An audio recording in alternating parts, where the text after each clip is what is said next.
नमस्कार, आपका स्वागत है भारत होम्योपैथी के YouTube चैनल पर।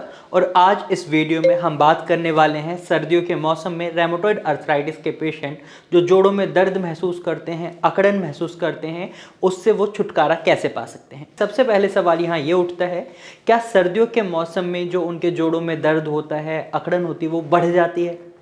अगर ऐसा होता है तो क्यों होता है? तो इस वीडियो में मैं आपको ये भी बताऊंगा किन कारणों की वजह से रेमेटॉइड अर्थराइटिस के पेशेंट के जोड़ों में बहुत ज़्यादा दर्द बढ़ जाता है सर्दियों में और अकड़न बढ़ जाती है, जिसकी वजह से वो अपनी डे टू डे एक्टिविटी के काम नहीं कर पाते। और वहीं इसी वीडियो में मैं आपको कुछ टिप्स भी दूंगा जिनकी मदद से आप अपने जोड़ों में होने वाले दर्द और अकड़न से छुटकारा पा सकते हैं। तो चलिए पहले कारणों की बात करते हैं। तो सबसे पहला कारण आप सभी को कॉमनली पता है, सर्दियों में फिजिकल एक्टिविटी बहुत कम हो जाती है, जिसकी वजह से आपकी जॉइंट्स की मूवमेंट नहीं होती और उसमें स्टिफनेस आने लग जाती है और इस वजह से आपको दर्द को फेस करना पड़ता है। वहीं दूसरे कारण की अगर हम बात करें तो जो आपकी नर्व सिस्टम होता है, आपकी नसें होती हैं, उनमें भी अकड़न आने लग जाती है, वो भी सिकुड़ने लग जाती हैं और इसकी वजह से आपके जॉइंट्स में, आपकी मसल्स में ब्लड की सप्लाई कम हो जाती है। और जब आपकी बॉडी में ब्लड की सप्लाई कम होती है, आपकी मसल्स को सही से न्यूट्रिएंट्स नहीं मिलते, आपके जॉइंट्स को सही से न्यूट्रिएंट नहीं मिलते और उसकी वजह से क्या होता है, आपके जोड़ों में दर्द बढ़ जाता है।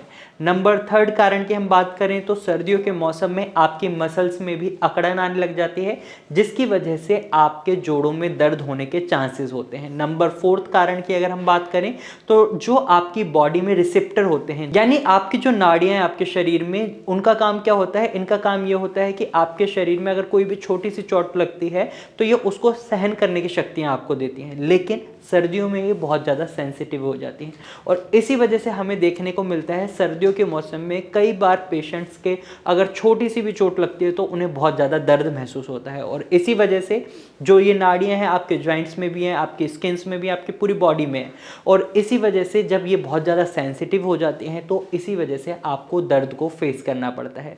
अब मैंने आपको इस वीडियो में अभी तक कुछ कारण बताए हैं जिनकी वजह से सर्दियों में रेमेटॉइड अर्थराइटिस के पेशेंट का दर्द बढ़ जाता है और अकड़न बढ़ जाती है। तो अब मैं आपको कुछ टिप्स देता हूं जिनकी मदद से आप अपने बढ़ते हुए दर्द को भी कम कर सकते हैं और जो स्टिफनेस आप फेस कर रहे हैं उसको कम कर सकते हैं।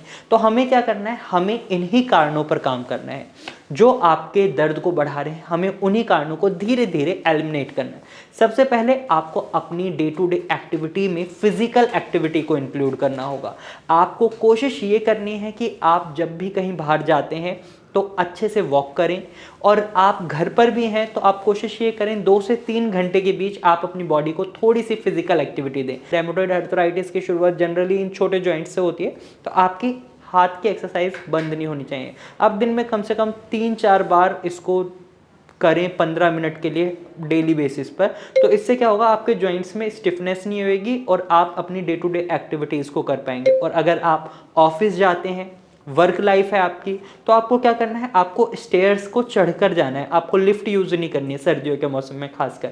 वहीं अगर आप ऑस्टियोआर्थराइटिस के पेशेंट हैं तो आपको स्टेयर्स का इस्तेमाल नहीं करना है, क्योंकि यहाँ पर कार्टिलेज डिस्ट्रक्शन है। ये एक ऑटोइम्यून डिसऑर्डर नहीं है। रेमेटॉइड अर्थराइटिस एक ऑटोइम्यून डिसऑर्डर है, लेकिन ऑस्टियोआर्थराइटिस एक कार्टिलेज डिस्ट्रक्शन है जिसमें आपका स्टेयर चढ़ना आपके लिए खतरनाक हो सकता है। तो आपको वहाँ स्टेयर नहीं चढ़नी, आपको एक्सरसाइज करनी है डेली बेसिस पर। आप कोशिश करें 30 से 40 मिनट डेली बेसिस पर एक्सरसाइज करें। आप योगा भी कर सकते हैं, इससे आपकी फिजिकल एक्टिविटी बढ़ेगी और जॉइंट्स में जो आपको स्टिफनेस फेस करनी पड़ती है उससे आप छुटकारा पाएंगे। नंबर 2, आपको अपने आप को सर्दी से बचाना है। इसके लिए आपको क्या करना है, इसके लिए आपको कपड़े अच्छे पहनने हैं, यानी गर्म कपड़े पहनने हैं। आपको लेयर ऑफ क्लोथ्स भी पहननी पड़ती है तो आप पहने, लेकिन आपको ठंड से बचना है। आपको ग्लव्स पहनने हैं, आपको सॉक्स पहननी है ताकि आपको ठंड ना लगे, क्योंकि अगर आप ऐसा नहीं करते तो इसकी वजह से भी आपके जोड़ों में बहुत ज़्यादा दर्द होगा, स्टिफनेस बढ़ेगी और आप इस दर्द को फेस करेंगे। वहीं नंबर 3 टिप आपकी ये है, ये थोड़ी डाइट से रिलेटेड है, यानी आपको अपनी डाइट में स्वीटनर्स को हटा देना है। कई पेशेंट सर्दियों के मौसम में भी कोल्ड ड्रिंक पीना पसंद करते हैं, तो आपको ऐसी गलती नहीं करनी है। आपको कोल्ड ड्रिंक नहीं पीनी, ना ही आपको बहुत ज़्यादा मिठाइयाँ खानी है, ना ही आपको फ्राइड फूड खाने हैं, ना ही आपको जंक फूड खाना है। और आपको ऐसे खाने को खाना है जो ईजी टू डाइजेस्ट हो। और क्योंकि जब भी आप हाई कैलोरी फूड खाते हैं तो इसकी वजह से आपका वेट बढ़ सकता है। सर्दियों में वेट बढ़ना एक बहुत कॉमन प्रॉब्लम हमें देखने को मिलती है। और अगर आप रेमेटॉइड अर्थराइटिस के पेशेंट हैं तो आपको अपना वेट नहीं बढ़ने देना है, इसीलिए आपको डेली बेसिस पर एक्सरसाइज करनी है और अपनी डाइट का भी खास ख्याल रखना है। तो आपको यहाँ ये ध्यान रखना है कि आप अपनी डाइट में ऐसे फूड्स को ऐड ऑन ना करें जिसकी वजह से आपका वेट पुट अप हो जाए। नंबर 4 टिप आपकी यह है, सर्दियों के मौसम में जो धूप निकलती है आपके लिए वो बहुत ही बेनिफिशियल है। विटामिन डी एक ऐसी विटामिन है जो किसी भी ऑटो इम्यून डिसऑर्डर में आपके लिए बहुत ज़्यादा ज़रूरी हो जाती है। अगर आप स्किन के डिसऑर्डर को भी फेस कर रहे हैं तो भी आपको विटामिन डी की ज़रूरत है। अगर आप IBS यानी इरिटेबल बाउल सिंड्रोम की प्रॉब्लम को भी फेस कर रहे हैं तो भी आपकी बॉडी में विटामिन डी की फुलफिलमेंट होना बहुत ज़रूरी हो जाता है, क्योंकि अगर आपकी बॉडी में विटामिन डी की डेफिशिएंसी होती है तो यहाँ पर हमें ये देखने को मिलता है पेशेंट की रिकवरी बहुत ज़्यादा स्लो हो जाती है या फिर उन्हें कई और दिक्कतों का सामना करना पड़ता है, उनकी डिजीज़ में कई कॉम्प्लिकेशंस आ सकती हैं। तो ऐसे में हम पेशेंट्स को यही एडवाइस देते हैं कि सर्दियों के मौसम में आप सनलाइट बाथ जरूर करें। आप कोशिश करें आप 30 से 40 मिनट के लिए सनलाइट में बैठें, क्योंकि विटामिन डी आपके लिए बहुत बेनिफिशियल है, आपके जॉइंट्स के लिए बहुत बेनिफिशियल है, आपकी रिकवरी के लिए बहुत बेनिफिशियल है। और यहाँ पर आपको एक बात का खास ख्याल रखना है कि जब भी आप सनलाइट में बात करते हैं, अगर आप ल्यूपस के पेशेंट हैं तो आपको ये गलती नहीं करनी है। रेमेटॉइड अर्थराइटिस के पेशेंट के लिए बहुत खास हो जाता है कि वो सनलाइट बाथ जरूर लें। और इसकी टाइम ड्यूरेशन की हम बात करें तो आप 30 से 40 मिनट इसको रख सकते हैं, ये आपके लिए अच्छा रहेगा। वहीं एक चीज़ और हमें रेमेटॉइड अर्थराइटिस पेशेंट के लिए बहुत ज़्यादा बेनिफिशियल दिखती है, वो ये है कि अगर वो अपनी डाइट में ओमेगा 3 फैटी एसिड फूड्स को इंक्लूड कर लेते हैं तो इससे उनकी रिकवरी में हमें बहुत अच्छा रिजल्ट देखने को मिलता है। आपको ओमेगा 3 फैटी एसिड फूड्स जैसे चिया सीड्स हैं, फ्लैक्स सीड्स हैं, आपके नट्स हैं, आपका अखरोट है, इस तरीके की चीज़ों को अपनी डाइट में इंक्लूड करना है।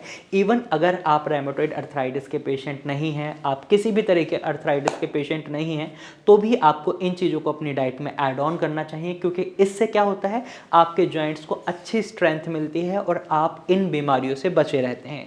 तो आज इस वीडियो में मैंने आपको कुछ ऐसी टिप्स दी हैं, कुछ कारण बताए हैं जिनकी वजह से सर्दियों में आपका रेमेटॉइड अर्थराइटिस और ज़्यादा बढ़ जाता है, और इन टिप्स की मदद से आप उसको बढ़ने से रोक सकते हैं। लेकिन यहाँ पर मैं आपको एक बात और बताना चाहूँगा कि जब भी आप इन टिप्स को फॉलो करेंगे आपको जो सिम्टम्स दिखाई दे रहे हैं उनमें आपको रिलीफ मिलेगा, लेकिन आपकी जो प्रॉब्लम है, जो रूट कॉज है आपकी बीमारी का, वो ठीक नहीं होगी। यानी रेमेटॉइड अर्थराइटिस एक ऑटो इम्यून डिसऑर्डर है, और ऐसे में अगर आप कुछ टिप्स को फॉलो करके सोचते हैं कि आप ठीक हो जाएंगे तो आप गलत सोचते हैं। आपको मेडिकल ट्रीटमेंट की रिक्वायरमेंट पड़ेगी, क्योंकि ये एक ऑटो इम्यून डिसऑर्डर है। ऐसे में आपके लिए होम्योपैथिक मेडिकल ट्रीटमेंट बेस्ट रहेगा, क्योंकि भारत होम्योपैथी में यहाँ पर आपको कस्टमाइज्ड मेडिसिन दी जाती हैं जो पेशेंट टू पेशेंट वैरी करती हैं, पेशेंट की रिक्वायरमेंट को देखते हुए दी जाती हैं। अगर आप रेमेटॉइड अर्थराइटिस के पेशेंट हैं तो आप भारत होम्योपैथी की डॉक्टर की टीम से कंसल्ट कर सकते हैं। अगर आपको वीडियो के रिगार्डिंग कोई भी सवाल है या फिर आप हमें कोई सजेशन देना चाहते हैं